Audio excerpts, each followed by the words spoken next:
Halo, Assalamualaikum warahmatullahi wabarakatuh.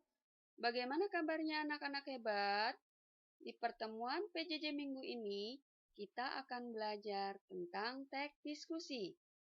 Semoga kalian tetap sehat dan tetap semangat. Anak-anak, dalam pembelajaran teks diskusi kali ini, yang akan kita pelajari adalah yang pertama, mengenai identifikasi informasi teks diskusi. Lalu yang kedua, simpulan isi teks diskusi. Yang ketiga, struktur dan kebahasaan teks diskusi.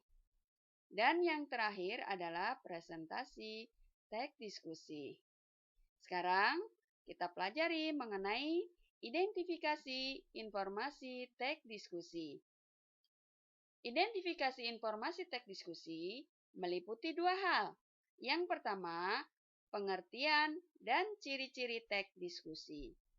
Lalu yang kedua, tentang informasi teks diskusi, yaitu berupa pendapat pro dan kontra. Apa itu pengertian teks diskusi?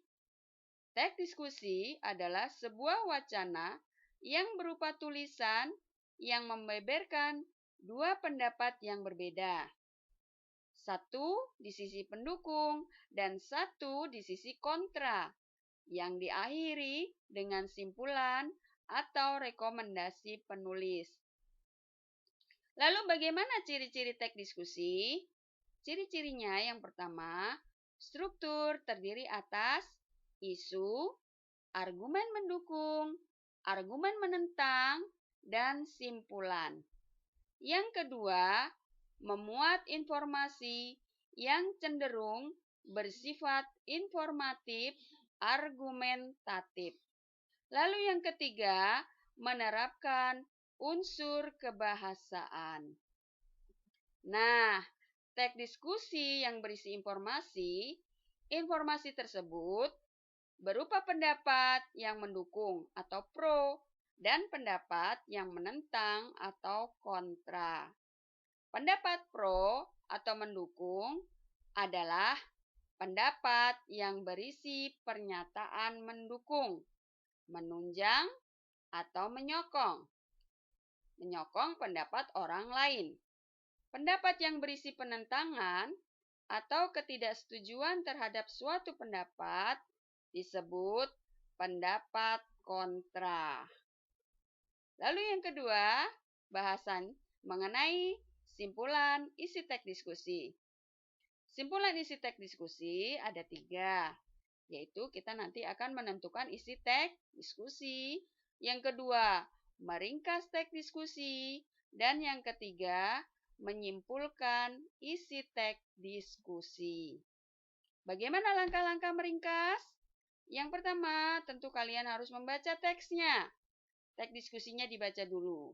Lalu yang kedua, menentukan gagasan pokok setiap paragraf. Dan yang ketiga, merangkai gagasan pokok dari tiap paragraf tersebut. Nah, yang kedua, langkah-langkah menyimpulkan isi teks diskusi. Hampir sama, yang pertama yaitu membaca teks diskusi. Tapi kali ini untuk menyimpulkan kita harus mencatat. Mencatat isi pokok teks diskusi. Setelah itu, kita menyusun gagasan-gagasan pokoknya. Nah, itu yang sekarang yang ketiga mengenai struktur dan kebahasaan teks diskusi.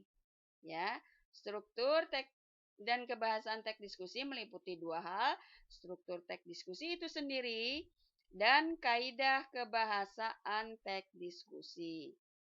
Bagaimana struktur teks diskusi? Yaitu ada 4. Yang pertama isu, lalu argumen pro, argumen kontra, dan kesimpulan.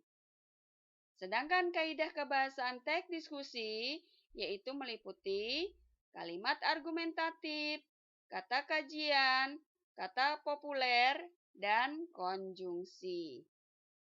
Nah, yang keempat yaitu presentasi teks diskusi. Ada 3. Yang pertama menyusun teks diskusi, yang kedua menyunting teks diskusi, Dan yang ketiga, menyajikan teks diskusi. Bagaimana langkah-langkah menyusun teks diskusinya? Tentu yang pertama adalah menulis paragraf pendahuluan. Setelah itu, menulis paragraf pendapat pendukung. Dan yang ketiga, menulis paragraf pendapat menolak. Lalu kemudian menulis simpulannya. Nah, untuk aspek penyuntingan, itu ada dua, yaitu aspek struktur, yang akan disunting itu aspek struktur, dan aspek kebahasaan. Demikian anak-anak, materi tentang teks diskusi. Semoga kalian tetap semangat dan tambah cerdas.